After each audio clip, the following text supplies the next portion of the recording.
Uy, lumabas pala isa. Uy. Hey, what's up mga ka-exotic? It's one exotic again. And today's video, ayan, magpapakain lang tayo ng mga slings natin na dumating yung nakaraan, yung in-unbox natin. And ayun, ito lang. So, marami tayong papakainin ngayon, yung hindi lang yung mga dumating na in-unbox natin, kundi yung mga iba pang mga slings na meron ako dyan. So, ayan, simulan na natin. So, ayan guys, ito yung papakainin natin. Ang LATs or Blatta lateralis nymphs. So, ayan, unahin na natin tong Lasiodora parahibana. Ayan.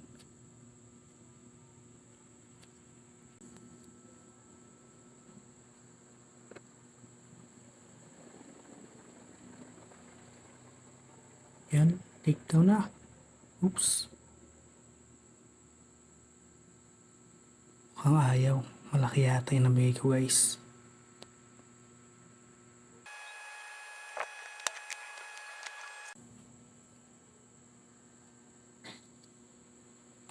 Ayan.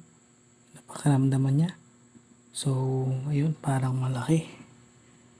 Nag-aalangan siya take down.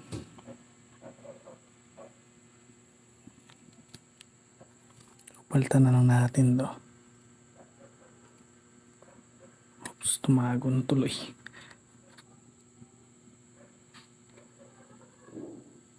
So, dito na lang.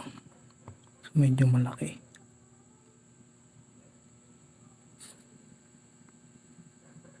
Yun! Gandang take down. Yung Lasiodora parahibana. One of the largest tarantula in the world. You know? Gandang take down, no? Yun.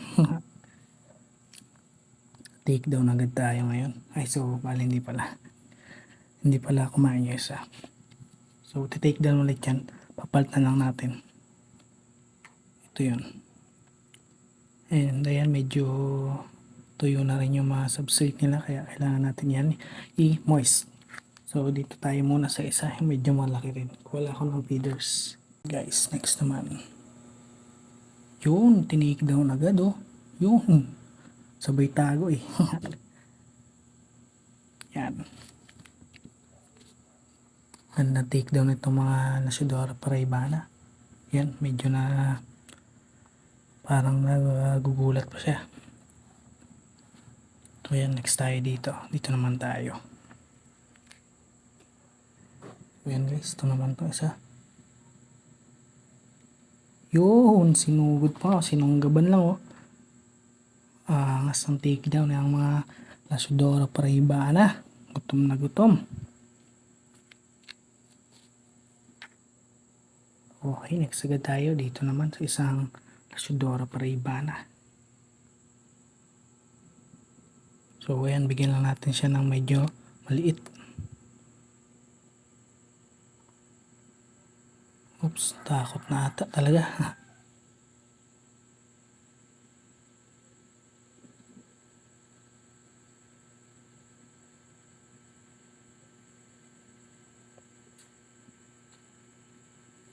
So ayun, parang natakot siya pero hayaan ko na lang yan. So kakainin niya rin yan mamaya.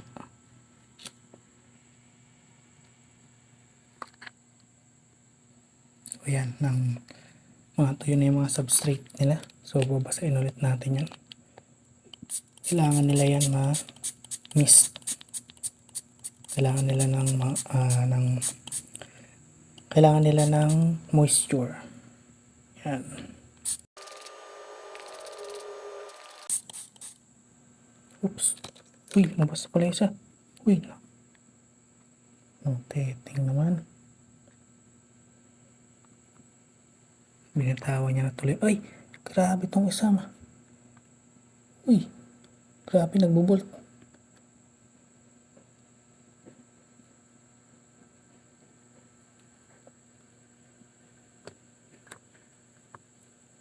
Tatakpan ko muna to. Nagbolt. Yan, masyado kang bulty.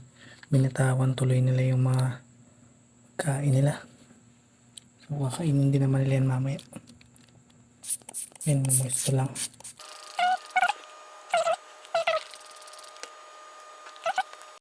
Ayan, grabe yung napaka-bulky ng isang Shudora Paraibana. Kaya yan, gawin natin isa-isa lang, isahin lang natin.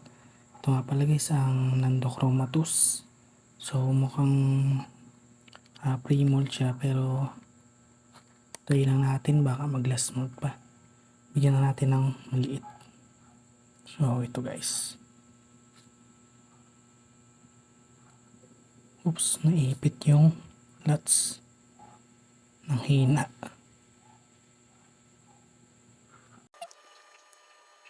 Mukhang ayaw kumain, hindi niya pinapansin. So ganyan guys ang tarantula kapag pre-molt. Nag-skip na siya kumain kasi papalit na siya ng balat.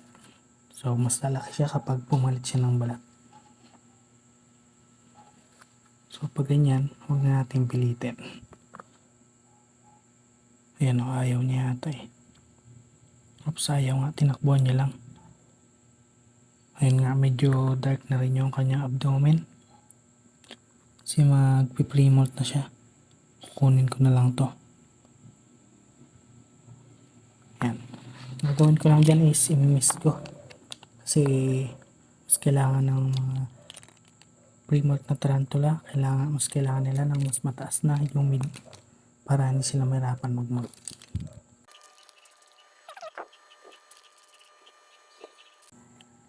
Okay, dito lang tayo sa isang Chromatus.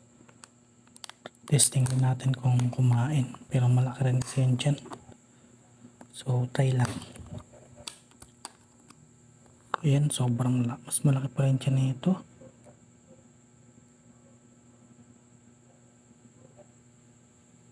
Ayan, sobrang laki nga. So hindi na rin ito kakain. So i-moist ko na lang ulit yan. So okay guys, ito naman tayo sa Semani. Sana mag-take down to. Yan, malaki rin yung kanyang tiyan. Pero try lang natin.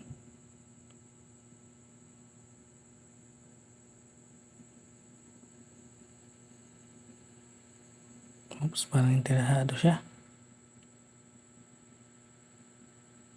Yun, kinuha niya. So nag-last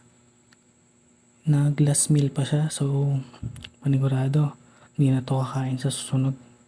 Papalit na rin to ng balat kasi sobrang laki na rin ng tiyan.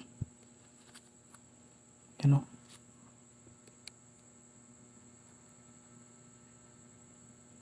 So medyo imamoist ko pa to. Kasi medyo hindi na ganun kabasa yung substrate. So ayan, next tayo na Semani. Nandun siya sa ilalim. Yun.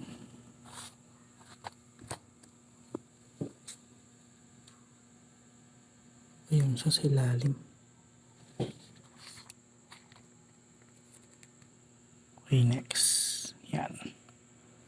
Ipit na naman. Nang hina yung lots. So, ayun. Kinain niya naman. So, kita naman siguro yun.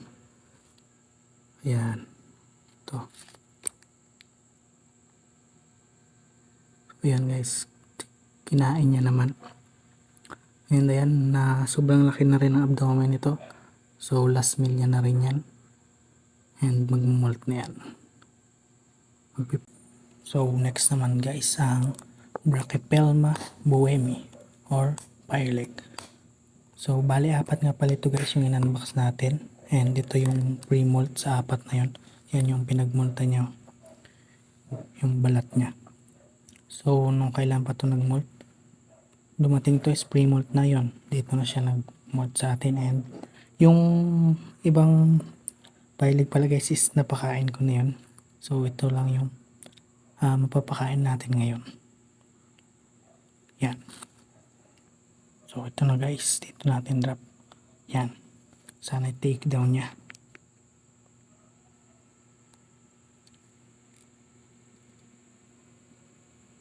Yung, ang ganda ng takedown.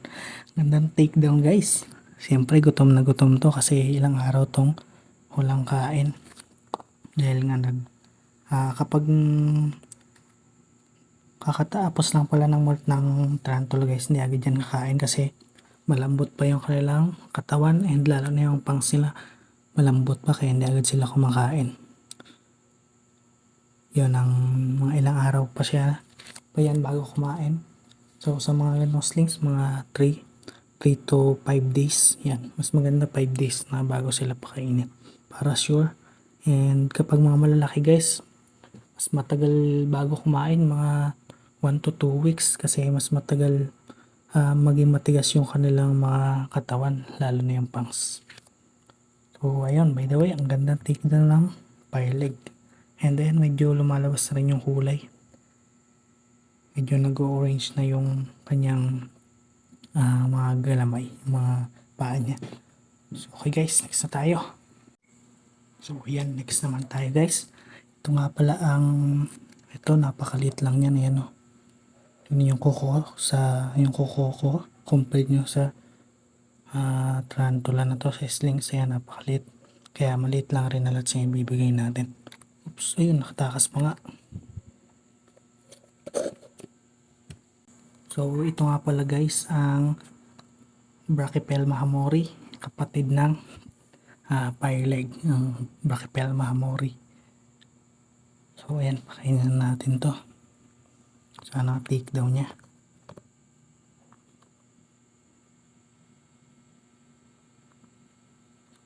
Oops, parang hindi siya interesado. Mukhang ayaw.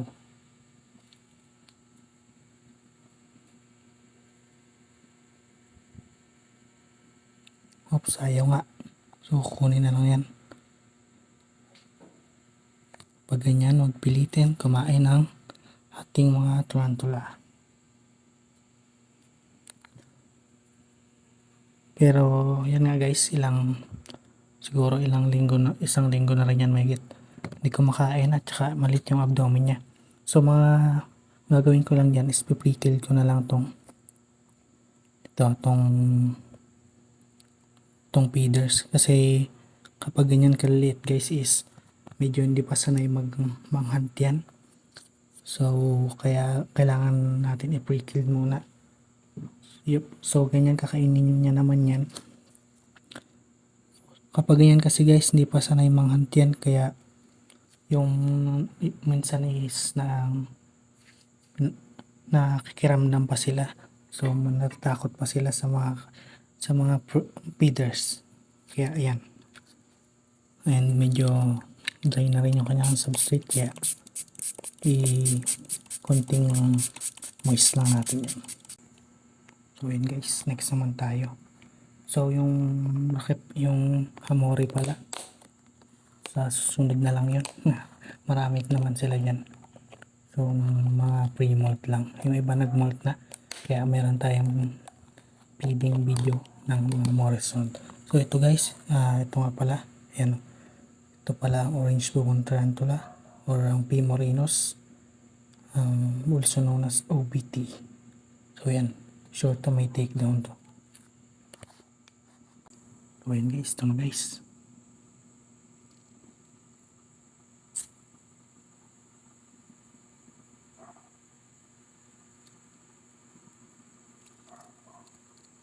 Yun. Takedown ng OBT guys.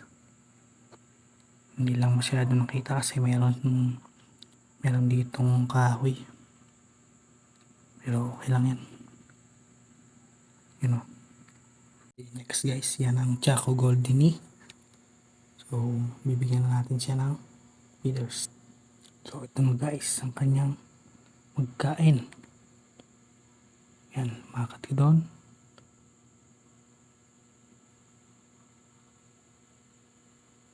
Yan, nag-react na siya. Yung sinunggaban ka agad ng Chaco Goldini. Yan, nag-molt pala siya nung nakaraan. Ito yung kanyang molt. Ito yung pinagbalta niya.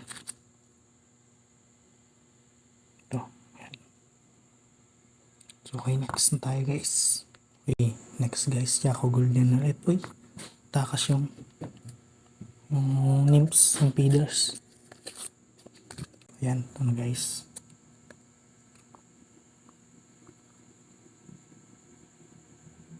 Oops, hindi nyo nahuli. So, antayin pa natin. Yan. Ako, ba't nang ko pumunta sa ilalim?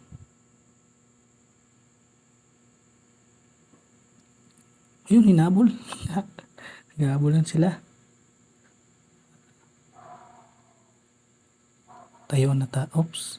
Takot na ata yung ating slings. Natakot na nga. Ay, nako. Ikaw na pa naman yung last na papakainin eh. Pero, since interesado naman siya kanina guys, gagawin ko na lang dyan is pre-killed ko na lang to. Para kakainin niya mamaya.